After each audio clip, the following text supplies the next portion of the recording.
तो यहाँ पे मैं जो भी बोलता हूँ वो सब मेरे गुरु श्री हरि भाई कोठारी का है और वही मैं आपके सामने रखता हूँ। आज का शेयरिंग सेशन है 1274 और आज का टॉपिक है गीता अध्याय 18 श्लोक 41। हे परंतप, ब्राह्मण क्षत्रिय वैश्य तथा शूद्रों के कर्मों के स्वभाव में से उत्पन्न हुए गुणों के द्वारा विभक्त करने में आए हैं। भगवान उपसंहार करते वक्त समाजशास्त्र ब्राह्मण क्षत्रिय विषाम शूद्राणाम च परंतप कर्माणि प्रविभक्तानि स्वभाव प्रभवैर्गुणैः। भगवान उपसंहार करते वक्त समाजशास्त्र की बात कर रहे हैं। सारा समाज जब शांत और स्वस्थ हो तभी कुछ लोग खुद का आध्यात्मिक विकास साध के प्रभु तक पहुंच सकते हैं। समाज के स्वास्थ्य और शांति के लिए चातुर्वर्ण व्यवस्था उपयुक्त है। चातुर्वर्ण ये व्यवस्था है, वेद नहीं है। ये बात न समझ के बहुत तथाकथित महानुभावों ने उसके ऊपर निष्कारण प्रहार किए हैं। ऊंच नीच का भेद प्रवेशते ही ये व्यवस्था खराब हुई। उसमें आया हुआ कचरा दूर करना चाहिए। व्यवस्था को उड़ा नहीं देनी चाहिए। फर्नीचर पे कचरा हो तो उसे साफ किया जाता है, फेंक नहीं दिया जाता।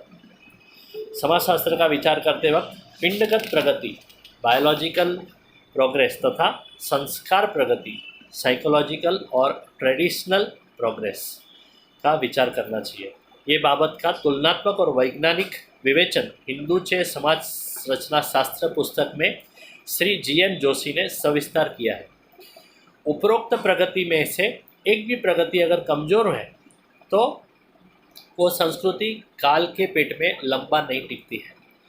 जगत की 35 से 36 संस्कृतियाँ मट्टी में दट गई क्योंकि ये दोनों प्रगतियों का सुयोग्य विचार करके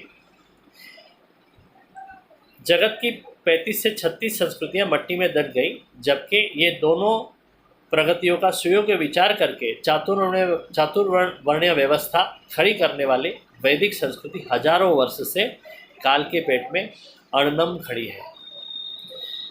मनुष्य को विभागवार यानी ग्रुप पाड़ के रहने की आदत है, लेकिन समाज के ऐसे विभाग पाड़ने का काम रागद्वेष युक्त मानव को नहीं दे सकते हैं। प्रभु कहते हैं कि ये विभाग मैंने किए हैं। चातुर्वर्ण व्यवस्था मया सृष्टम, सृष्टिकर्ता क्रिएटर का ये कर्तृत्व है। धनहीन समाज अर्थ तरफ जाता है, धनवान समाज काम तरफ जाता है। इसके लिए धर्म प्रधान अर्थ काम व्यवस्था जिस समाज की सुंदर हो वो समाज चिरंतन टिकता है। जहाँ पे रोटी और मकान की व्यवस्था निश्चित हो वो व्यवस्था श्रेष्ठ गिनी जाती है। हर एक मनुष्य के खुद के व्यवसाय की कल्पना जीवन के शुरुआत में ही होनी चाहिए,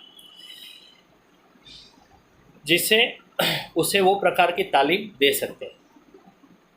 अनुवंश पे आधारित समाज व्यवस्था श्रेष्ठ है। ब्राह्मण तथा वैश्य के गुणधर्म विभिन्न है, इसके लिए उसके विकास के मार्ग भी अलग रह सकते हैं। ये व्यवस्था भेदात्मक यानी ऊंच नीच के भेद पे आधारित नहीं है, लेकिन संतुलनात्मक है। It is horizontal and not vertical.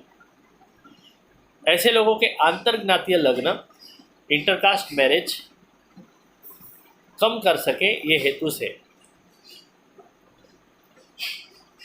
उनके सामाजिक संपर्क कम करने के लिए सामूहिक भोजन पे नियंत्रण रखे गए।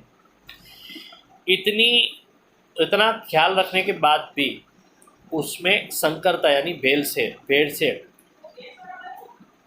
प्रवेश करे तो उसकी भी व्यवस्था सोची गई है। इसका सूक्ष्म विचार सुग्न जनों ने विकृति पहले की मूलतः स्वस्थ व्यवस्था पे अकारण आघात करता अवश्य रोकेगी। कल के श्लोक का पारण करके रखेंगे। समोदमस तपस्सौचम शांतिरार्जवमेव च ज्ञानं विज्ञानमास्तिक्यं ब्रह्म कर्म स्वभावजम्। वसुदेवसुतं देवं कंसचाणूरमर्दनं देवकी परमानन्दं कृष्णं वन्दे जगद्गुरुं। गुरुर्ब्रह्मा गुरुर्विष्णु गुरुर्देवो महेश्वरः गुरुर्साक्षात् परब्रह्म तस्मै श्री गुरुवे नमः। ये वीडियो आपको अच्छा लगा तो ज़रूर उसे लाइक कमेंट एंड शेयर करें और मेरे YouTube channel Deepak Dirawani life time daily science and songs को सब्सक्राइब करें और जैसा अच्छा और ज़रूरी सुनते रहे। Thank you very much, good night, Hare Krishna.